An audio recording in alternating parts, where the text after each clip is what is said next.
आहे, किती खर्च झाला हे सांगितलं नसल्यामुळे अक्षरशः लोकांनी याच्याकडे बहिष्कार टाकलेला आहे आणि दिसून सुद्धा येत आहे।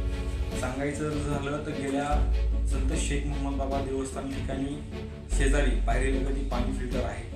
गेल्या 2.5 ते 2 वर्षापासून पाणी फिल्टर बंद आहे। ग्रामपंचायतकडे 13 लाख रुपये निधी सुद्धा असून ग्रामपंचायत याच्याकडे खर्च करायला टाळाटाळ करते।